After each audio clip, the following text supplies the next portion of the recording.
Okay, so today we are going to start with the demand and supply analysis. Basically, the next chapter which we need to study was chapter 5, market equilibrium.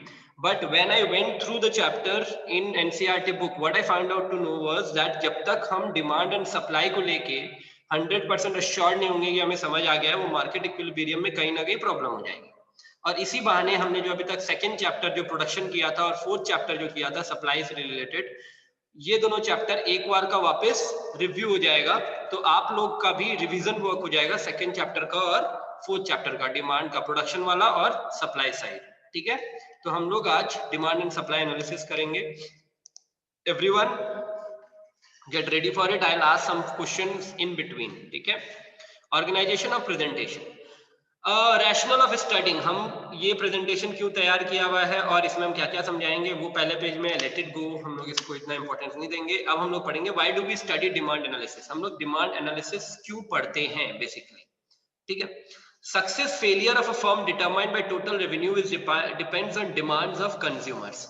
एक success या failure किसी भी firm का किस पे depend करता है? Obviously वो डिपेंड करता है कि उस कंज्यूमर्स का उस फर्म के जो प्रोडक्ट है उसका कितना डिमांड है. अगर डिमांड नहीं होगा तो ऑब्वियस सी बात है कि हमें पता ही नहीं चलेगा कि फेलियर हो रहा है कि सक्सेस हो रहा है. ठीक है, से फॉर इंस्टेंस अगर मार्केट के अंदर राघव मोदी ने सपोज करो जूते की एक फैक्ट्री खोली है. ठीक है, से फॉर इंस्टेंस राघव मोदी ऊपर ही ऊपर है मेरे स्क्रीन पे इसलिए मैंने उसका नाम दिया है. तो राघव मोदी ने सपोज करो एक जूते की फैक्ट्री खोली है. से फॉर इंस्टेंस मोदीज नाम ही है उस जूते का. ठीक है, नाउ वो जो मोदीज जूता है अगर उसका मार्केट में डिमांड क्रिएट नहीं कर पाएगा राघव, तो what will happen? May be is ready for supplying, but वो जिस रेट पे सप्लाई करना चाहता है मार्केट में उस रेट का डिमांड है ही नहीं जूतों का, तो किसी भी हाल में वो सक्सेसफुल नहीं होगा. ठीक है, या फिर ऐसा हो सकता है कि वो सप्लाई का जो रेट बना रखा है वो अपने प्रोडक्शन को देखे और जहां जहां पे लूफोल है वहां से लूफोल हटाए और प्रोडक्शन को इस तरह कर ले कि जो रेट है वो नीचे आ जाए. तो जब रेट नीचे आ जाएगा तो वो सप्लाई कर पाएगा at a rate which will be demandable by the public. तो जब वो डिमांड करने लगेगी पब्लिक तो ऑब्वियस है उसकी सप्लाई होगी एंड स्लोली बट ग्रेजुअली उसका एक मार्केट क्रिएट हो जाएगा. And that's why it is very important to read demand analysis. हमें डिमांड के बारे में पता होना चाहिए कैसे होता है, क्या होता है, all this things. And the reason behind all this things is this only which I have said you just now. Demand is essential for creation, survival, and profitability of a firm, which we have understood just now. Mere efficient production technique and or effective management may not ensure survival of a firm if demand for the product is not sustained. आपने suppose करो अपनी technology बहुत अच्छी कर ली, आपने अपने side से सब कुछ अच्छा कर लिया, आपने लेबर बहुत अच्छे लगा लिए, स्किल्ड लेबर है आपके वहां पर, आपने बहुत अच्छे अच्छे लोगों को बैठा लिया, आपने अपनी प्रोडक्शन कैपेसिटी बहुत अच्छी कर ली, टेक्नोलॉजी एफिशिएंट कर ली. But still if demand is not there और sustainable demand is not there. Sustainable demand का मतलब क्या हुआ कि आपका जो डिमांड है वो रेगुलर बेस पे रहे. ऐसा नहीं हो कि एक मंथ में उठा है फिर सेकंड मंथ वो गिर गया या थर्ड मंथ वापस उठ गया. तो what will happen is you will not have a proper demand and you can not continue with the business. So हमें एक सस्टेनेबल डिमांड क्रिएट करना पड़ता है जो कि आज और कल आने वाले टाइम में भी उस चीज के ऊपर बना रहे. एंड फॉर दैट हमें सिर्फ प्रोडक्शन टेक्निक से या फिर मैनेजमेंट से या फिर हमने लूफोल सारे कवर कर लिए उससे काम नहीं चलेगा. What we need to do is we need to create a demand for our product. And इसीलिए शायद हम इतने एड्स देखते हैं अपने टीवी में. आप लोग जो सारे एड्स देखते हो, the reason behind those ads are कि वो डिमांड क्रिएट करते हैं. आपके छोटे से 10 सेकंड के ऐड में या 20 सेकंड के ऐड में वो आपके दिमाग पर एक छाप छोड़ते हैं कि okay fine this product has this thing which is different from all other products, and that's why you go to buy those products. Or sometimes you are having a role model in that company, like say for instance किसी को विराट कोहली बहुत पसंद है तो विराट कोहली एक add लेके आता है आपके सामने, तो कहीं ना कहीं वो ऐड आपके दिमाग पर छाप छोड़ती है. And why does the production houses who are already supplying the production, who are already making and they are already spending so much, needs to spend so much on advertisement? Because of this only, that if demand is not there, whatever they are producing, it won't help them. That's why it's very important that we read demand analysis. All right, everyone. Next, हम demand summarizes the factors affecting the buyer's behavior. Buyer के behaviour को demand summarise करता है कि कितना demand create हुआ है, ठीक है। Demand for a commodity is determined bye, कितनी चीजें डिटरमाइन करती है एक डिमांड की कमोडिटी को, ठीक है। Consumers desire to acquire it, consumer का डिजायर कितना है कि वो उसको खरीदना चाहता है।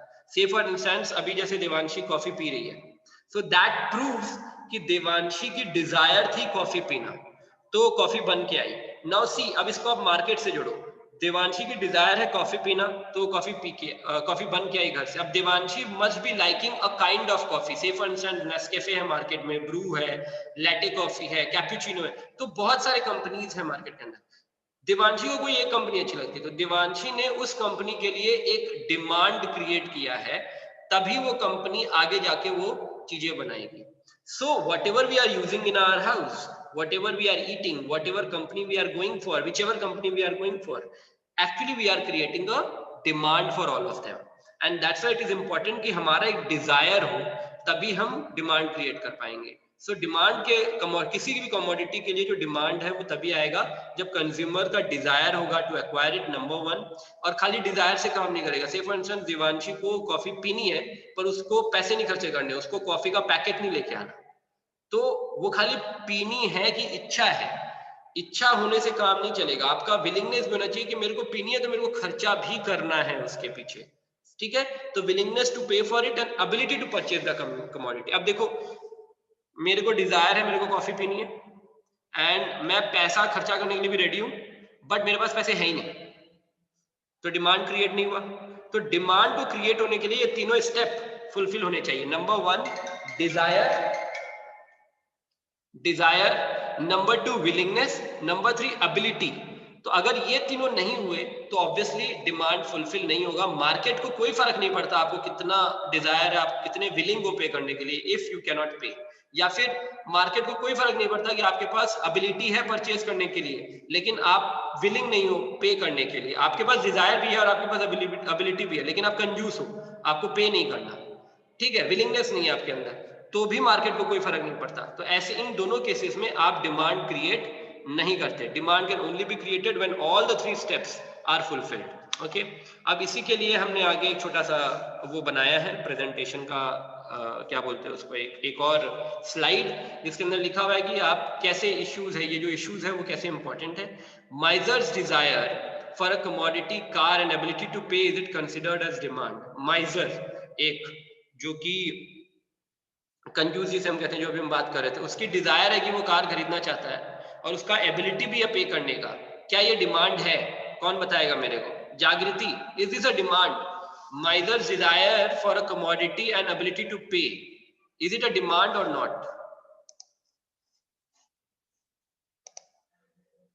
जागृति,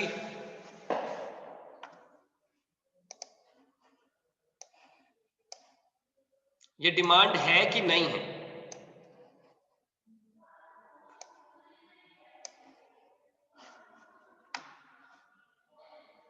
तो ही नहीं, उसकी एबिलिटी भी है और उसके पास डिजायर भी है, लेकिन वो खरीदेगा नहीं क्योंकि, तो वो डिमांड नहीं हुई। Is he right Katyayani? Yes, sir. Yes, he is right. Yes, Raghav Modi is right. Piyush, you need to understand. मैंने पहला वर्ड जो है वो माइजर लिखा हुआ है वहां पे। माइजर का मतलब कंजूस। कंजूस का मतलब क्या हो गया कि उसकी डिजायर होगी, वो पे कर सकता है, लेकिन वो विलिंग नहीं है पे करने के लिए। दैट्स व्हाई हम उसे कंजूस कह रहे हैं, राइट? और अगर वो विलिंग नहीं है पे करने के लिए, चाहे कितनी ही डिजायर हो, चाहे कितना ही एबिलिटी हो, वो डिमांड क्रिएट नहीं करेगा मार्केट के लिए, ठीक है। नेक्स्ट, ऑब्वियसली बात है, जो नेक्स्ट हमारे सामने, poor guy wants to have a luxury car. Obviously वो लग्जरी कार खरीदना चाहता है, लेकिन उसके पास पैसे नहीं है, तो it's not a demand for the market. Okay, a rich guy has desire to have some commodity which he can afford and desire to have it. A rich guy has desire to have some commodity which he can afford and desire to have it. Is this a demand or it's not a demand? It's going to create a demand or it's not going to create a demand? Yes, Manish? yes sir, It is going to create a demand or is it not going to create a demand?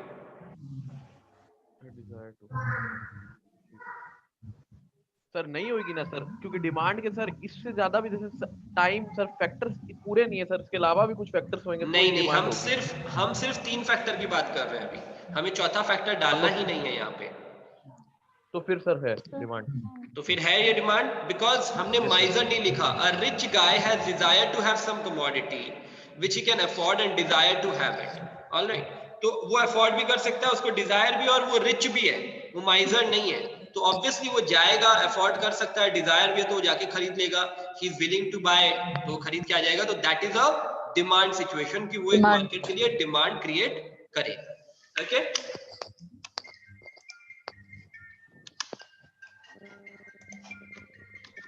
अब हम आगे बढ़ते हैं। अब माइजर desire for, अब ये जो discussion हमने किया ये यहीं पर ये वही डिस्कशन है, ठीक है। अब इसको हम छोड़ देते हैं। Derived autonomous demand, if demand for a product is determined by the demand for some parent product, ठीक है। अगर सपोज करो कोई भी एक प्रोडक्ट का डिमांड इसलिए डिटरमाइन हो रहा है क्योंकि उसका जो पेरेंट प्रोडक्ट है उसकी वजह से उसका डिमांड बढ़ रहा है, that is called derived demand. कोई एग्जांपल देगा इसका? क्या हो सकता है पेरेंट प्रोडक्ट की वजह से किसी और का डिमांड बढ़ना?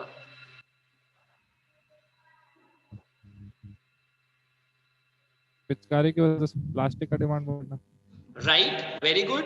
अगर पिचकारी का डिमांड बढ़ता है तो ऑब्वियसली प्लास्टिक का डिमांड भी बढ़ेगा। व्हाई? बिकॉज पिचकारी बनेगी तो प्लास्टिक से ही, ठीक है। तो जैसे अभी देवांशी कॉफी पी रही थी, अगर वो कॉफी की इच्छा रखती है और वो कॉफी का डिमांड बढ़ाती है तो इन जनरल केस हम लोग जनरली मानते हैं कि शुगर फ्री कॉफी नहीं पीते लोग, तो आप चीनी का डिमांड बढ़ाते हो, साथ साथ में दूध का डिमांड बढ़ाते हो साथ साथ में।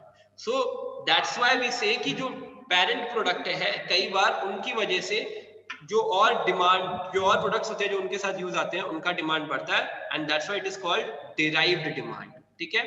Demand for producers good is an example of derived demand. चलो ये हो गया, यहाँ पर देखो एग्जांपल दिया, demand for cement depends on growth of real estate. अगर रियल एस्टेट बिल्डिंग्स का, हाउसेस का, होम का डिमांड बढ़ रहा है तो ऑब्वियसली बात है कि सीमेंट का डिमांड बढ़ेगा, रेत का डिमांड बढ़ेगा, उसके अंदर जो जो चीजें यूज आती है उन सबका डिमांड बढ़ जाएगा। What do you mean by autonomous demand? Autonomous demand is not derived where the demand is independent of all other demands. It is somewhat difficult to identify. ठीक है, autonomous demand जो है वो derive नहीं है। where the demand is independent of all other, वो किसी भी demand से independent है हमेशा autonomous demand जो है, ठीक है, किसी और के demand पे depend नहीं करता। That's why they are called autonomous demand, ठीक है। और इसको identify करना थोड़ा difficult होता है, बिकॉज हम अगर कह देंगे कि रियल एस्टेट का जो ग्रोथ है उसकी वजह से सीमेंट का डिमांड बढ़ेगा। अब रियल एस्टेट के ग्रोथ के लिए भी हो सकता है पेरेंट डिमांड हो कि गवर्नमेंट ने मार्केट के अंदर होम लोन सस्ते कर दिए और कहा है कि से फॉर इंस्टेंस मोदी गवर्नमेंट की अभी की बात करें तो 2024 तक सब लोगों के पास घर होना चाहिए, देयर टारगेट इज दिस, ठीक है। तो उन्होंने होम लोन 6.5 से 7% के बीच में कर दिया है। 6.50 से लेकर 7% के बीच में, आप कहीं पे भी चले जाओ, किसी भी बैंक के पास चले जाओ, ठीक है। तो इससे क्या हुआ, आपका होम लोन का रेट गिर गया, लोगों के मन में आया कि हाँ हमें अभी घर ले लेना चाहिए, बना लेना चाहिए, इसकी वजह से रियल एस्टेट का डिमांड बढ़ गया और रियल एस्टेट की वजह से बाकी चीजों का डिमांड बढ़ गया, राइट। तो ये अगेन डिमांड किसका बढ़ा है? लोन का बढ़ा है एक्चुअल में अगर देखा जाए तो हमें ऑटोनोमस डिमांड का बहुत जल्दी से पता नहीं चलता, आइडेंटिफाई करना थोड़ा डिफिकल्ट होता है। ओके, हम आगे बढ़ते हैं। डायरेक्ट डिमांड को और बेहतर समझाया है। Consumer goods used for final consumption जैसे food, cloth can be considered as direct demand. Demand for producers good is considered as derived demand. Food या क्लोथ जो आप पहन रहे हो, से फॉर इंस्टेंस हम जो टी-शर्ट, जैकेट वैकेट जो भी पहन रहे हैं, this all needs to have so many things together. जैसे हमें क्या क्या और चीजें चाहिए अगर इसका डिमांड बढ़ा के रखना है तो we need to have machines जिससे सिलाई होंगे, we need to have buttons and all जो भी इसके ऊपर लगते हैं, we need to have zippers जो हम जैकेट्स के ऊपर या टी शर्ट या जीन्स पे लगवाते हैं, we need to have सुई धागा जो होता है, धागे लगते हैं हमें स्टिच के लिए। तो इन सब के डिमांड, जैसे ही आपने क्लॉथ का डिमांड बढ़ाया, जैसे हमने कपड़ों का डिमांड बढ़ाया या बढ़ता है, कपड़ों का डिमांड होता है, तो साथ में ये सारी चीजों का डिमांड भी क्रिएट होता है, and that is what is called derived demand. ठीक है, ये वर्ड याद रखना, derived demand. Okay, distinction between consumers good and producers good is somewhat arbitrary. Steel used to make utensil, consumer goods. Steel used for making machine to be used in factory, producers good. अब देखो consumer good और producers good जो होते हैं उस पे हमें ध्यान रखना पड़ेगा, ठीक है। कंज्यूमर गुड्स का मतलब क्या हो गया, अगर हम स्टील से घर के बर्तन बना रहे हैं तो वो हो गया कंज्यूमर गुड, बट ऑब्वियस सी बात है क्योंकि हमारे को काम आएंगे, कंज्यूम में काम आएंगे। और वही स्टील जब मशीन बनाने के काम आते हैं, मशीन्स बनाते हैं हम फैक्ट्री में यूज के लिए, तो वो हो गया प्रोड्यूसर्स गुड। तो हमें कंज्यूमर्स गुड कौन सा होता है और प्रोड्यूसर्स गुड कौन सा होता है, ये याद रखना है। एक स्टील, आप एल्यूमिनियम को ले लो, एल्यूमिनियम है वो आपके घर के बर्तन में भी काम आता है और वही एल्यूमिनियम प्लेन बनाने के भी काम आता है, एरोप्लेन बनाने के, ठीक है। तो जो एल्यूमिनियम है जो बर्तन बनाने के काम आ रहा है वो क्या हो गया, कंज्यूमर गुड हो गया। लेकिन जब आप प्लेन बनाने के काम ले रहे हो, एरोप्लेन बनाने के काम में ले रहे हो, तो वो क्या हो गया, प्रोड्यूसर्स गुड हो गया। तो ये हमें आगे रखना पड़ेगा कि कंज्यूमर्स गुड क्या होता है और प्रोड्यूसर्स गुड क्या होता है। आगे बढ़ते हैं, मार्केट। अब हम मार्केट के बारे में समझते हैं, मार्केट क्या होता है। एनी इंस्टीट्यूशन, मैकेनिज्म और arrangement which facilitates exchange. Straight forward matter में समझाए तो कोई भी एक प्लेस जहां से आप एक एक्सचेंज ऑफ ट्रांजैक्शंस करते हो। आप अगर पुराना जमाना याद है आपको, तो हम लोग ने स्टार्ट किया था बार्टर सिस्टम से। बार्टर क्या था, आपके पास एक सामान है, सामने वाले के पास एक सामान है, आपको सामने वाले के पास जो सामान है वो चाहिए और सामने वाले को आपके पास जो सामान है वो चाहिए। तो आप क्या करते थे, आप अपना सामान लेके आते थे कि भैया 2 किलो मेरे से आप चावल ले लो, इसके बदले में मेरे को 2 किलो या 3 किलो शुगर दे दो, चीनी दे दो। तो ये हो गया आपका बार्टर, ठीक है, क्योंकि उस समय पैसा नहीं आया था मार्केट में। बट उसमें डिफिकल्टी क्या हुई, उसमें डिफिकल्टी हुई कि हर बार ऐसे कंज्यूमर को खोजना जिसको मेरे पास जो सामान है वो चाहिए, बहुत डिफिकल्ट है। तो हमने एक सिस्टम निकाल दिया कि रुपए जो मनी है हर कंट्री का एक अपना होगा और वो मनी के थ्रू आप बाजार में सामान खरीद सकोगे, जिसके पास जो है वो आपको बेच पाएगा और आपको जो चाहिए वो आपको बाजार में मिल जाएगा। Know this exchange of goods, आपके पास जो पैसा आप वो एक्सचेंज करते हो in return of something which you want in your life, which you desire to have and you are willing to pay for it and you have the ability to pay for it. तो वो एक market बन जाता है when there is an exchange of things, ठीक है। अब market क्या होता है, market consist of a group of buyers and sellers of a particular good और सर्विस। एक पर्टिकुलर गुड और सर्विस का ही मार्केट। आप लोगों में से कितने लोग केईएम मार्केट गए हुए? How many of you have gone to KEM market over here? Raise your hands please। मतलब कौन है जो KEM मार्केट का रेगुलर विजिटर है? राहुल सिंह पवार ने सबसे पहले हाथ उठाया है। तो राहुल सिंह पवार, एक छोटा सा क्वेश्चन है, आप KEM मार्केट गए हुए हो, तो वहां पर अगर मैं कहूं कि मेरे को यार राहुल मोबाइल दिला दे यार, तो आप मुझे कहाँ लेके जाओगे KEM मार्केट के अंदर? KEM मार्केट मैं वहाँ मैं आपको जैन मार्केट लेके जाऊंगा। जैन मार्केट लेके जाओगे, क्यों? क्योंकि सर वहाँ पे ये सारा का काम होता है और एक बाबू प्लाजा है वो KEM मार्केट में, वहाँ पे थोड़ा ठीक मिल सकता है। हाँ, तो आपको पता है कि KEM जो एक मार्केट है उसके अंदर भी आपने छोटा सा एरिया बना रखा है जहां पर बेसिकली मोबाइल्स ही बिक रहे हैं।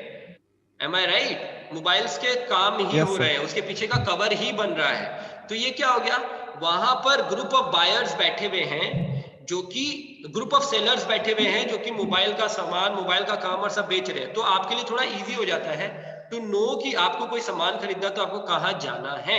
And this is called a market, जहाँ पे ग्रुप ऑफ सेलर्स बैठे हुए हैं विद अ पर्टिकुलर गुड्स और सर्विस। आप वहां जाते हो, आपको उसकी डिमांड है, आप जाके उसको फुलफिल करके आ जाते हो। This is what it is trying to make you understand over here, ठीक है। मार्केट टाइप, अलग अलग टाइप के मार्केट होते हैं, ये हमने पढ़ा भी था, आज फिर वापस एक बार पढ़ लेते हैं। Competitive market, a competitive market is a market with many buyers and sellers that is not controlled by any one person, in which a narrow range of prices are established that buyers and sellers act upon.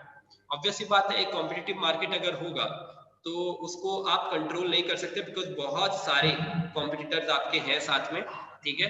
और उसमें बहुत ही narrow range of prices होता है, मतलब अगर आपको 10 रुपया कम भी किसी प्रोडक्ट का मिल रहा होगा इस दुकान से दूसरे दुकान में, तो उसके दुकान में भीड़ ज्यादा होगी, उसके दुकान में डिमांड ज्यादा होगी।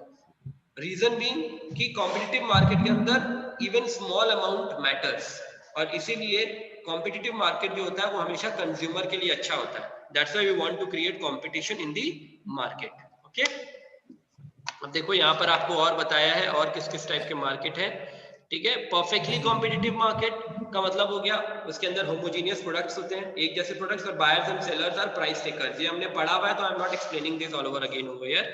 किताब खोलिए और उसको पढ़िए आप वापस। मोनोपोली में क्या होता है? वन सेलर कंट्रोल्स प्राइस, एक सेलर होता है जो प्राइस को कंट्रोल करता है। ओलिगोपोली क्या होता है? Few sellers, not aggressive competition, come sellers होते हैं और बहुत ज्यादा अग्रेसिव नहीं होता कंपटीशन। और मोनोपोलिस्टिक कंपटीशन में बहुत सारे सेलर्स होते हैं, बहुत सारे प्रोडक्ट्स होते हैं और बहुत सारा कंपटीशन होता है। तो ये जो मोनोपोलिस्टिक कंपटीशन होता है वो जनरली हर चीज में, हर प्रोडक्ट में आपको जो डेली नीड्स की आपको दिखाई देगी कि मोनोपोलिस्टिक कंपटीशन चल रहा है। और जो थोड़ा सा बड़ा प्रोडक्ट है जिसके लिए बड़े बड़े रिच कंपनीज को आना पड़ता है, बहुत बड़ी बड़ी ब्रांड्स को आना पड़ता है उसको लोगों तक पहुंचाने के लिए, लाइक टेलीकॉम सर्विस, वहां पे ओलिगोपोली मार्केट रहता है जहाँ पे 3 या 4 सेलर्स होते हैं, आपको उनमें से एक चूज करना पड़ता है और आपको अपना काम चलाना पड़ता है। दो ओलिगोपोली मार्केट भी जस्ट बिकॉज की कोई नई कंपनी अगर आती है ओलिगोपोली मार्केट के अंदर तो उसको पुरानी कंपनी से compete करना है, तो वो जनरली क्या करती है, कंज्यूमर के लिए बेनिफिट करती है कि वो प्राइसेस पूरा का पूरा गिरा देती है। जब तक वो प्राइसेस नहीं गिराएगी कंज्यूमर उसके पास दौड़ता हुआ नहीं आएगा, जैसा जियो ने किया था और वो आगे 5G के लिए भी मोस्ट प्रोबेबली करने वाला है। और उसने जो अभी एक फेसबुक के साथ डील करी है उसके अंदर भी यही होने वाला है, जिसके अंदर अमेजन एंड ऑल जो नंबर 1 चल रहे हैं अभी, जिनसे हम सामान खरीदते हैं, उन्हें हो सकता है आने वाले टाइम पे आप व्हाट्सएप खोलो और व्हाट्सएप से सामान ऑर्डर करो जो कि सीधा रिलायंस के पास जाएगा। व्हाई? बिकॉज फेसबुक और रिलायंस की डील हो चुकी है इसको लेकर, ठीक है। तो that is again they want to create a that kind of market जहां के अंदर आपके लिए सबसे इजी हो जाए। मतलब आप सोचो, आप व्हाट्सएप दिन भर चला रहे हो और आपको वहीं जाना है कोई भी प्रोडक्ट खरीदने के लिए, ठीक है। आप फेसबुक दिन भर चला रहे हो, आप इंस्टाग्राम दिन भर चला रहे हो, आपके सामने है सब कुछ, और अल्टीमेटली सब कुछ जाएगा कहाँ? बिकॉज इंडिया है, इंडिया के अंदर फेसबुक और किसके बीच में डील हुई है? रिलायंस के बीच में डील हुई है। तो ऑब्वियसली सारा का सारा जो भी आप ऑर्डर करोगे वो रिलायंस के पास चला जाएगा order. And this is what is called business mind. अब यहाँ पर बैठ के कई लोग हैं वो कह देंगे कि सर ये तो गलत हुआ ना कि एक जन ने आके ये कर लिया। अरे भाई, अगले का बिजनेस माइंड है, अगला अपना दिमाग यूज कर रहा है, आपके पास है आप करो। अमेजोन के पास तो उससे ज्यादा क्यों नहीं दिमाग लगाया? ये इंडियन मार्केट में घुसने का तरीका क्यों नहीं लगाया? आप चाहो तो 100 गालियां दे दो, बट बंदे का दिमाग है, बंदा यूज कर रहा है, that's it. Okay, concept of demand को हम समझेंगे। क्वांटिटी डिमांडेड क्या होता है? Refers to the amount of a good that buyers are willing to purchase at alternative prices for a given period. Demand quantity demanded का मतलब ये हो गया कि कितना डिमांड क्रिएट हुआ है एक्चुअली में। हम ये वर्ड यूज करते हैं इकोनॉमिक्स के अंदर। क्योंकि ये वो अमाउंट है जो बायर्स विलिंगली परचेज करना चाहता है एट अल्टरनेटिव प्राइसेस, जो प्राइसेस बाजार में है उसके अंदर for a given period. Why given period क्यों है? क्योंकि after a point of time prices change हो जाते हैं, और जब प्राइसेस चेंज होते हैं तो ऑब्वियस सी बात है कि आपके फिर बंदा जो होता है, जो भी डिमांड क्रिएट कर रहा है, जो भी बायर है, वो किसी और प्रोडक्ट में अपना दिमाग लगाना स्टार्ट कर देता है, ठीक है। इंडिविजुअल डिमांड शेड्यूल हमने पहले भी किया हुआ है। देखो आप, अब यहाँ पे लिखा हुआ है 33 डिमांड कोन आइसक्रीम। आइसक्रीम के लिए उसका क्या डिमांड है? प्राइस पर कोन। जब $3 है तो वो एक भी क्वांटिटी डिमांड नहीं कर रही। $2.50 हो गया तो 2 आइसक्रीम खाने लग गई। $2 हुआ तो 4, $1.50 हुआ तो 6 आइसक्रीम का डिमांड हो गया। जनरली यही होता है हमारी लाइफ के अंदर। हम मार्केट में निकलते हैं तो हम सबसे पहले पूछते हैं, भैया इसका प्राइस कितना है? अब इसका प्राइस बताइए। तो जब प्राइस बताता है तो हम पहले बोलते हैं नहीं नहीं ये नहीं, आप इससे कम में बताइए, आप इससे और कम में बताइए। जब वो अपने वाले रेट पे आ जाता है, जिस रेट पे हम सोच के आए कि हमें इस रेट पे खरीदना है, तो हम उसको कहते हैं कि आप इसका चॉइसेस बताइए कि अब इसमें कितने चॉइसेस अवेलेबल है। फिर हम लोग अपना एक बेस्ट चॉइस उठाते हैं और सामान लेके आ जाते हैं। तो that is how we create the demand, कि कब तक हमारे अकॉर्डिंग, हमारे बाय के कैपेसिटी के अनुसार वो आ रहा है कि नहीं आ रहा है। कंज्यूमर की कैपेसिटी बहुत इंपॉर्टेंट होती है यहाँ, ठीक है। इंडिविजुअल डिमांड कर्व, ये देखो डिमांड कर्व हमने बनाया था। ऑब्वियस सी बात है, जब $3 है तो 0 है, $2.50 हुआ तो 2 हो गया, $2 हुआ तो 4 हो गया, $1.50 हुआ तो 6 हो गया। ऐसे करके उसका डिमांड बढ़ता जाएगा। फिर एक टाइम आएगा जब उसका डिमांड बिल्कुल भी 0 हो जाएगा। व्हाई? बिकॉज वो सेटिस्फैक्शन के हाईएस्ट लेवल पे होगा। इसके बाद उसको और आइसक्रीम नहीं खाना, उसको नहीं खाना। तो यहाँ पर उसका डिमांड खत्म हो जाएगा। कई लोग कहेंगे कि ऐसे तो सर वो कंपनी क्या करेगी, 1 रुपया कर देगी, फिर 50.50 सेंट कर देगी, 50 सेंट में आप फिर बहुत सारा खाओगे। ऐसा नहीं होगा। एक टाइम आएगा जब वो इसके बाद खा ही नहीं सकता, बिकॉज उसका सेटिस्फैक्शन फुलफिल हो गया। इसलिए हमने कंज्यूमर सेटिस्फैक्शन पढ़ा था, which is a very important tool.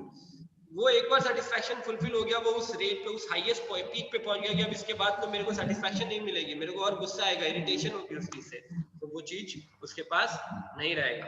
That's why economics में हम कहीं ना कहीं कहते हैं कि इकोनॉमिक्स जो है वो लाइफ के बहुत करीब है, आपके रेगुलर लाइफ के। आपके रेगुलर लाइफ में आप झांक के देखिए, कोई चीज आपको स्टार्टिंग में बहुत पसंद आती है, धीरे धीरे आप उसके साथ रहते हो, स्लोली बट ग्रेजुअली वो चीजें पसंद आना कम होती जाती है। And after a point of time क्या होता है, अगर आप बहुत ज्यादा करीब चले जाते हो तो उन लोगों में कुछ नया नहीं दिखता, रोज एक जैसी लाइफ हो जाती है, तो आपको बोरिंग लगने लगता है, राइट?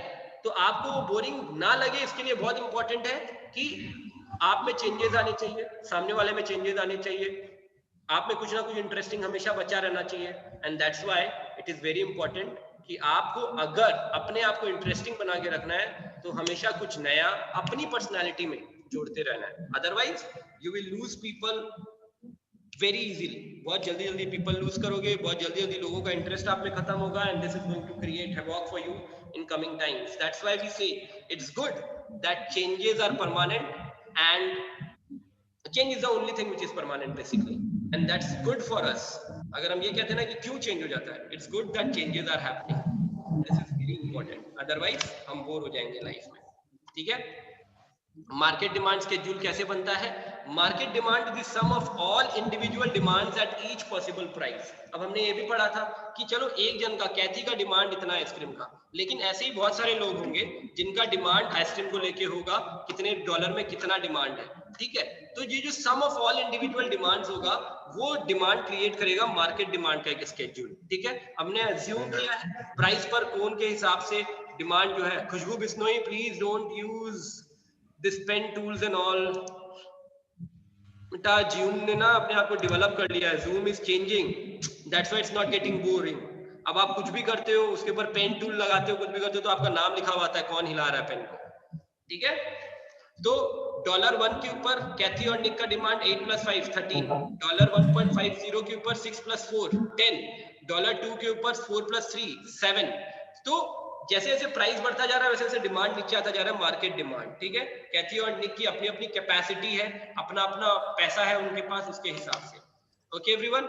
और इसका एक डिमांड स्केड्यूल कैसा बनता है? ऐसा बनता है कि प्राइस पर कोन जब 2 था, 1.50 हुआ, $1 हुआ, तो कैसे करके डिमांड जो है वो नीचे की तरफ आ गया, and there will be a time again कि आपका डिमांड जो है वो नहीं, आप उससे ज्यादा नहीं खा पाओगे, सेटिस्फैक्शन नहीं आएगा, नंबर 1। नंबर 2, सेलर भी आपको after a point of time नहीं मिलेंगे। जैसे $1 के बाद हो सकता है आपको सेलर ही ना मिले, आप चाहते हो 50 सेंट में आइसक्रीम मिल जाए, नहीं मिलेगा, क्योंकि हमने अभी पढ़ा था कि सेलर भी मार्केट में तभी घुसता है जब वो कम से कम अपना जो वेरिएबल अमाउंट का प्राइस है, या फिर जो प्राइस है एवरेज वेरिएबल जो प्राइस है, कॉस्ट है, वो उठा पाए। अगर वो नहीं उठा पाएगा तो ऑब्वियसली वो प्राइस मार्केट में नहीं घुसेगा।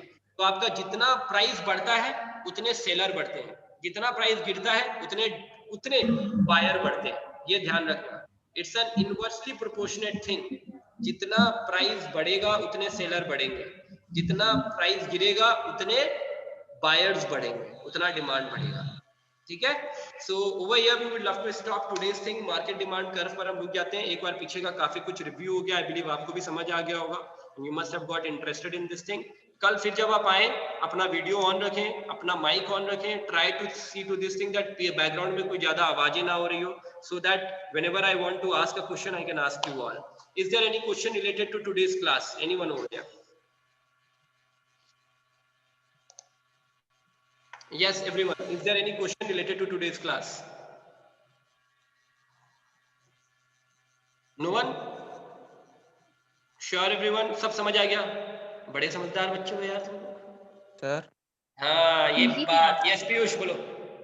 सर मोनोपोली मार्केट का एग्जांपल देना तो एक बार। मोनोपोली मार्केट का एग्जांपल, से फॉर इंस्टेंस आपके एरिया में इलेक्ट्रिसिटी आपको कौन प्रोवाइड कर रहा है? हमारे एरिया में इलेक्ट्रिसिटी आपकी पूरे बीकानेर के अंदर कौन इलेक्ट्रिसिटी प्रोवाइड करा रहा है? पूरे बीकानेर में इलेक्ट्रिसिटी कौन प्रोवाइड करा रहा है? CESC सर कुछ है। हाँ, गोयल्स की कंपनी है वो। गोयनका। हाँ, गोइनकास की कंपनी है वो, सॉरी गोइनकास की गोयनकास। कंपनी है, am I right? तो गोइनका अकेला है ना जो इलेक्ट्रिसिटी प्रोवाइड करा रहा है, तो उसकी मोनोपोली हो गई। ओके। ठीक है। वैसे सर रेलवे में गवर्नमेंट की है वैसे। नहीं, वो मोनोपोली नहीं है। Rail government is not never a monopoly. Railway तो सोसाइटी के लिए काम करती है, वो सब्सिडी भी तो दे रही है आपको। ठीक है, चलो, thank you class and have a great day ahead. जय Shri Krishna. It was great talking to you all.